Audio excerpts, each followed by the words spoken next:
How's that? Yay. Hey guys. Now how do I get it in focus? Maybe this focuses or something. Nope. It does not have a focus feature. How's that? What if I turn a light on? Let's try the light. Let's see how this is. I got me an overhead light rigged up. Oh, here it is. Okay, this goes this way. This goes this way. Let's see if that. Oh, yeah. There we go. Look there. Hey, look. Can you see me, guys? Can you hear me? How is that? Can anybody hear me out there? Hello, hello. I think I'm on this headset. I'm pretty sure. It sounds echoey, echoey, echoey. Okay. Y'all, I just had the best visit in the whole wide world with somebody. It just makes me know how important it is for us to reach out and go beyond our own comfort zone. You know, when somebody's trying to do something, even if they do it wrong, they still need us. I'm trying to fix the front of the screen. Oh, you know what? I just realized it's probably the front of the camera. Well, now it's the front of the screen. It was the front of the camera. Picking your ears. Anybody ever had somebody low enough that they go, oops, check your nose. Find that person. How's that? Hey, see, I've got headphones on so I can talk to you, but I cannot tell. I don't know how to know if my words are out there or not. Let's see. What if I move it to right here? What does that do? Hey, can anybody hear me? Does that sound better? I can't tell because it's not on my screen or anything. So I'm going to go back. I'm going to put it right there. Yep, that's a headphone. Thank you for acknowledging that. Y'all would not know how hard this has been for me. It has been so hard. Oh my goodness, it has been quite a challenge for me. And I just don't know how to know about if you're hearing me or not until somebody tells me. Can somebody tell me if you're hearing me out there yet or not? Let me see if I can get my nephew on here. He said let him know next time I went live. So let's see, how do you request somebody? Y'all got to teach me all this kind of stuff. Yep, microphone's on. Hey, hey, hey, hey. Fat Albert. Does anybody remember Fat Albert? Remember Fat Albert? He was on, as a matter of fact, Bill Cosby was his voice. That's kind of controversial in itself now. Who would ever thought Bill Cosby would be controversial? That he would be somebody in your life that you couldn't say. That's kind of like saying Captain Green Jeans was messed up. Y'all don't tell me Captain Green Jeans was messed up. That he didn't do nothing to nobody, I hope. I just don't even want to know. That's like Cherie and Lamb Chop. That'd be like you telling me Lamb Chop was mean and hurt people and spitefully used people. I just wouldn't believe you. But anyhow. So, I wish I knew if you were getting my words. I wish I knew if you were getting what I was laying down out there. Okay, I'm going to have to... I don't have access to some sort of feature, but I don't know what feature that is. Oh, okay.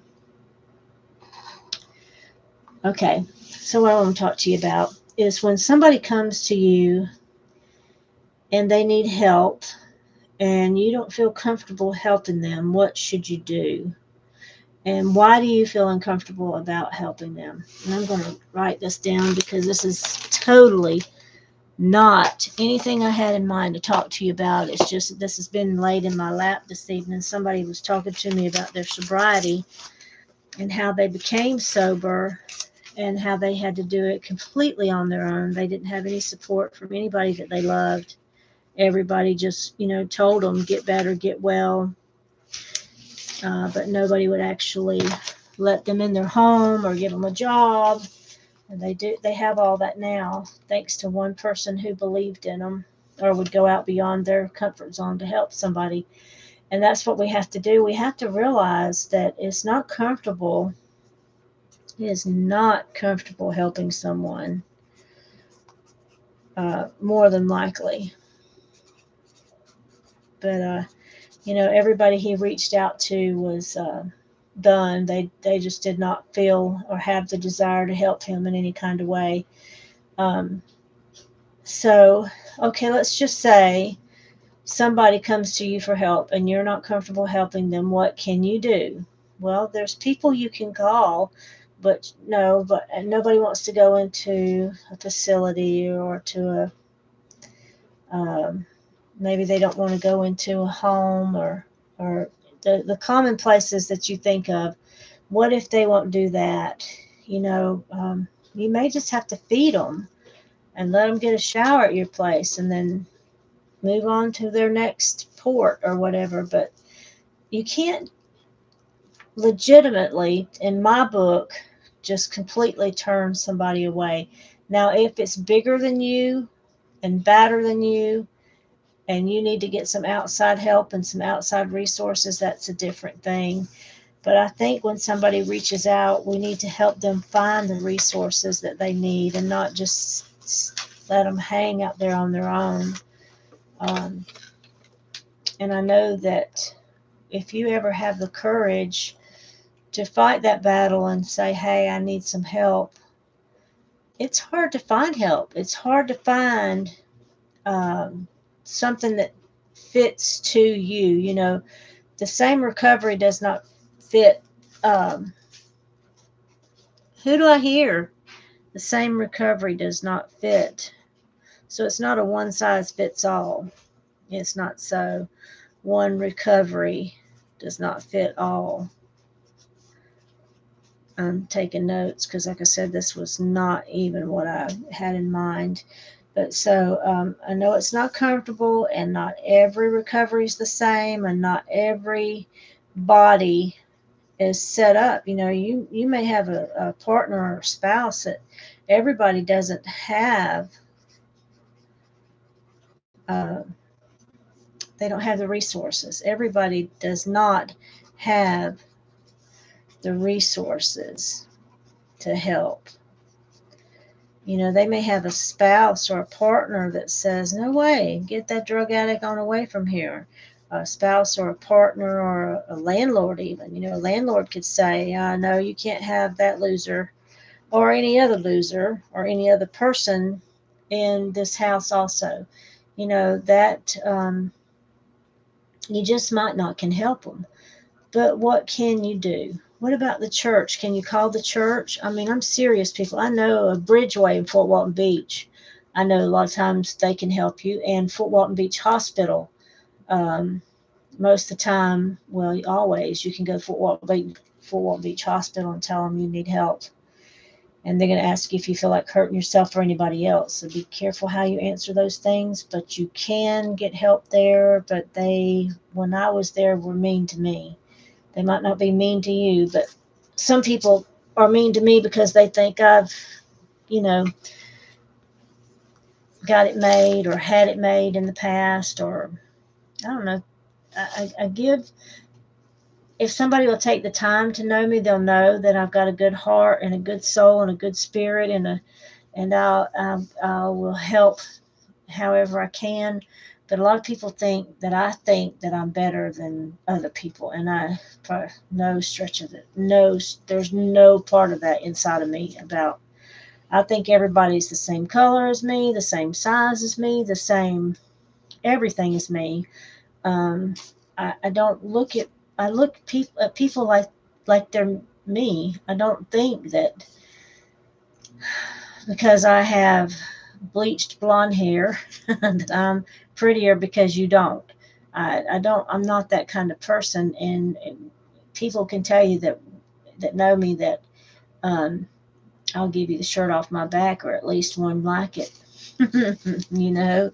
So I think I'm saying so a lot, but it's because I didn't have my thoughts together before I got on here because I'm just so ecstatic that I can get on here. And I'll get a better camera. I'll get paid on the 1st. Thank you for my $600 something a month. I appreciate that, SSI. It was my money I paid in to start with. It's not yours, it's mine. But you took it. That's okay. Thank you very much for letting me have part of it back. And I was going to say that SO word, but I'm not going to say it. I am finding my way financially. I've always been able to go out there and work hard.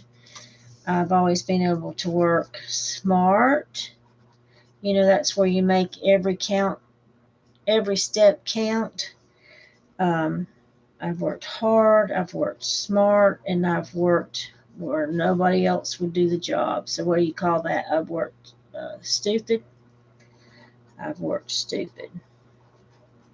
I've done the doo-doo jobs, the crappy jobs, the crappiest of the crappiest. And then I either left my children to do it or didn't. And most likely I drug them with me wherever I was going unless I couldn't. And I always worked 2 or 3, 4 jobs. It just depended on, what we needed.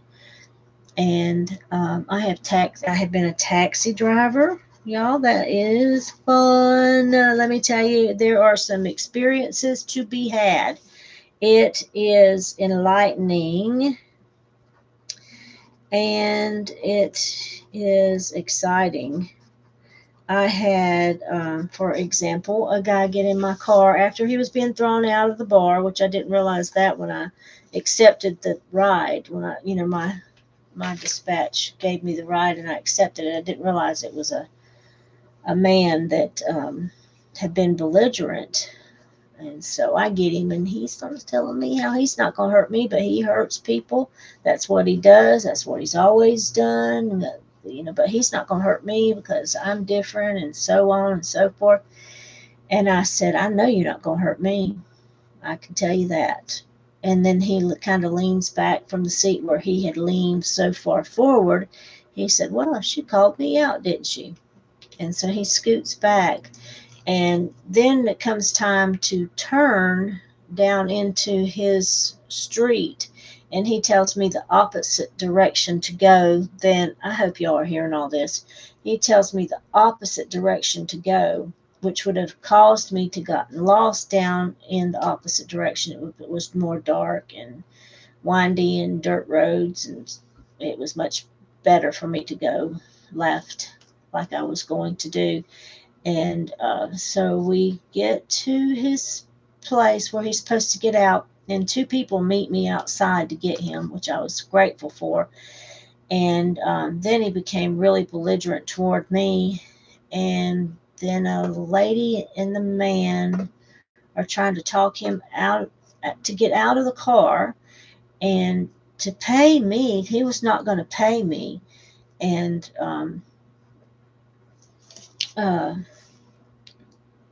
so I told him, he was going to be on the shit list and nobody would pick him up.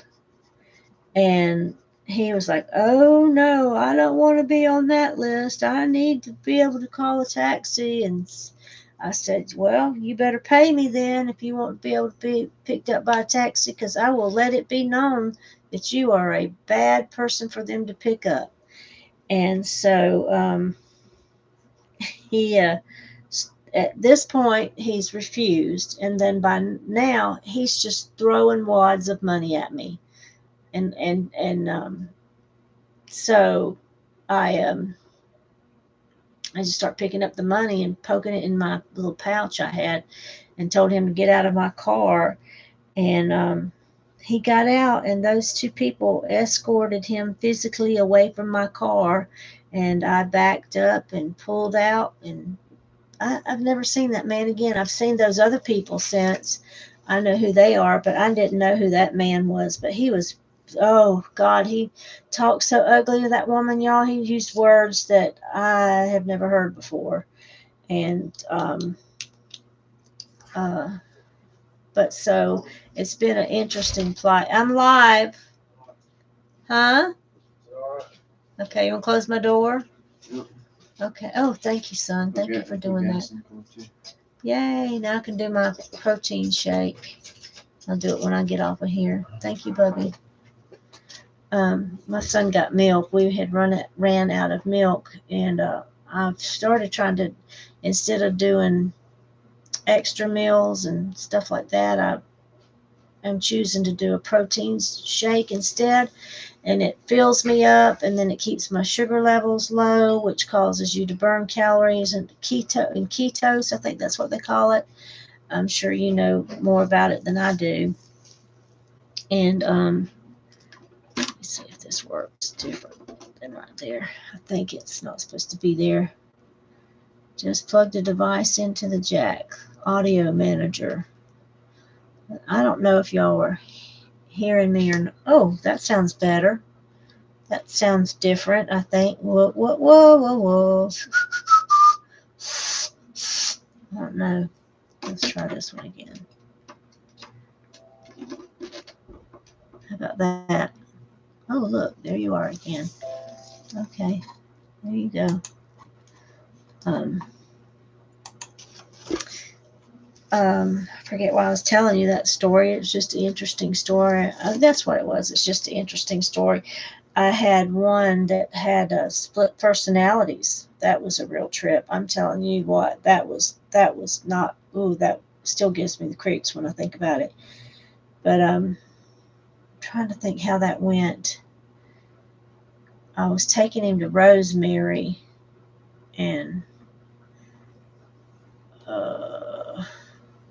he was talking to himself, but like in the third person, and like he was arguing with himself about what he was and was not going to do. I forget how. Oh, I put him out. I told him, I said, I'm going to put you out. And he said, you can't put me out. I said, watch me. And I pulled over and made him get out of my taxi. Oh, because he started wanting to talk about what he wanted to do for me sexually, what he could do for me. And I said, you need to get out of my car right now. So I put him out right in the middle of Rosemary Beach, Florida, which is the very high end of the beach. And I saw him and his friends later. A couple of days later, they were getting taxi rides, and that boy was with them, and they made him apologize to me for being crude and belligerent when I was giving them a ride, which I was flabbergasted. You don't get that all the time from young men, especially. It's been my experience that people just don't give out those kinds of things freely. And I gave another man and a lady a ride, and she was telling me, let me think how that went. I don't remember what all she was telling me. Oh, she was just so snotty and inconsiderate, and I told her that I was going to put her out of my car. Well, we were down a long, dark, no, it wasn't dirt. It was a long, dark road, no lights. I mean, all you could see was the moon and the stars. And I told her, I said, well, I'm going to put you out up here at the corner where there's some lights. You're lucky and you're fortunate that I'm going to be doing that. And you can wait in the dark or semi-dark for your next ride, and think about how you're treating your people who serve you. We're the reason that your vacation or your experience is more positive. The people who serve you and help you to have a more positive experience. I said, you need to think about that next time you're mistreating somebody, that they can choose not to serve you and help you, and that you don't want to be that person that's just a bad experience for the person who's trying to make your trip worthwhile. That whole experience, that whole ambiance is brought to you, a person who is vacationing or something along those lines. We are the reason that your trip is pleasant. So you need to treat somebody that's affording you a place to lay your head and a fun place and fun things to do and make your experience positive, more pleasant experience. You need to treat them with respect and kindness and goodness, and tip them, tip them, tip them. But so that was the taxi business. I loved it. I met people from all over the world. I met a person who, oh, I can't think now. Oh, he owned 3 medical marijuana dispensaries in California and had been homeless just 3 years before that. And now he was a multimillionaire because of the medicinal recreational marijuana in California. He had found his way to being a millionaire, and he had told me to expect it in Florida. Well, sure enough, it's here in Florida, and it's going to have the um, what is it called when everybody can buy it? It's not just it's medical quality marijuana, but is that when everybody? Uh, it's right on the tip of my tongue. I'll think of it. Let me write it down. When everybody can can smoke, everybody can smoke weed. What is that called? I wrote it down, but I can't remember what it's called.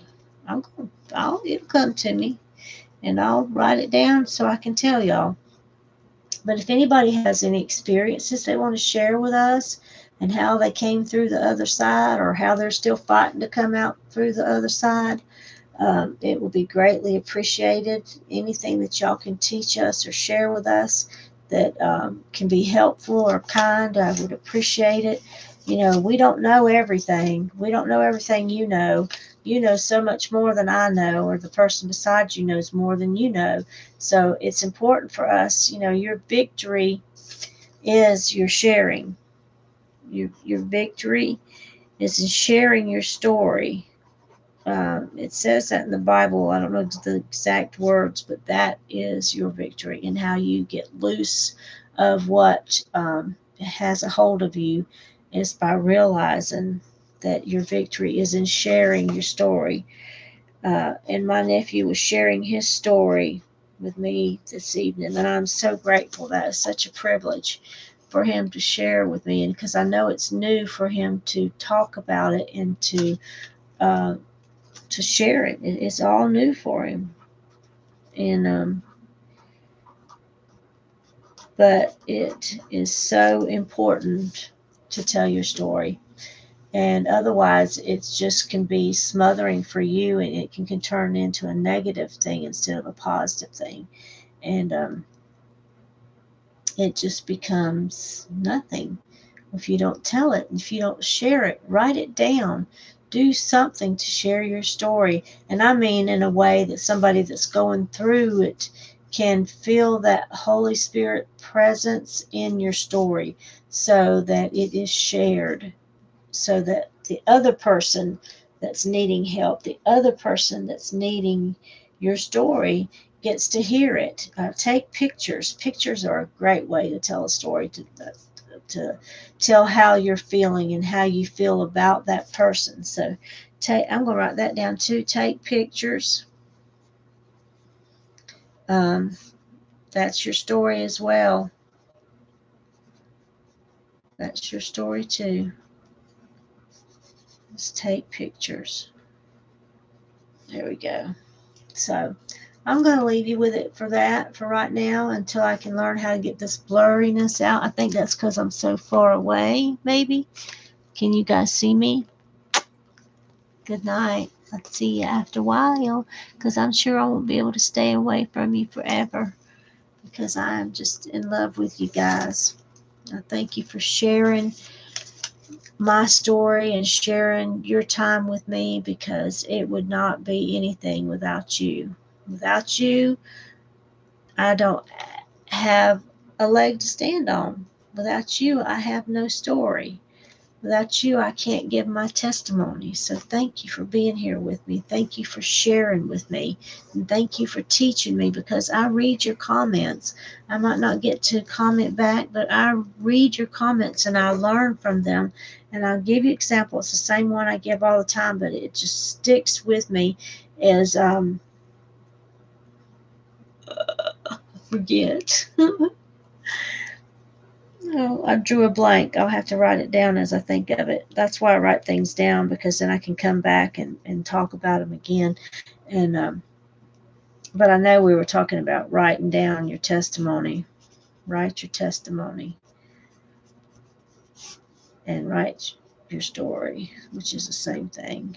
Write down your story. Okay.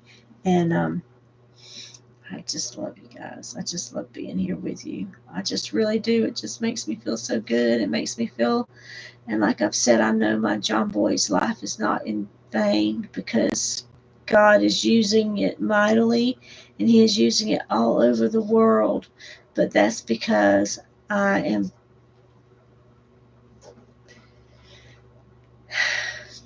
talking to you, because I talk to you. My son's story is not in vain, because you listen to me and interact with me, and you join me and you subscribe. Please do subscribe so that we can know each other's names. And I don't answer phone calls, y'all. I just don't. And because I see some ugly things when I answer phone calls. And I do read your messages, though. I can't always respond to them because sometimes they're nasty, but I'm so grateful to you for giving me a place to tell my story, to talk to you about my son, and talk to you about how maybe you can keep from hurting so bad. Like, I didn't know that I was mourning everything, not just my son. I was mourning everything. And in talking to you, that's how I know. And I didn't know about the Archangel Michael. I mean, I knew about him, but I didn't know you could call upon the Archangel of Michael to what? Go to battle for you and break any binding between you and the bad spirit, or the bad juju, or the bad whatever that's latched onto you. And you can ask the Archangel Michael to break that bondage, is what I'll call it. Archangel Michael to break the bondage. Break the bondage.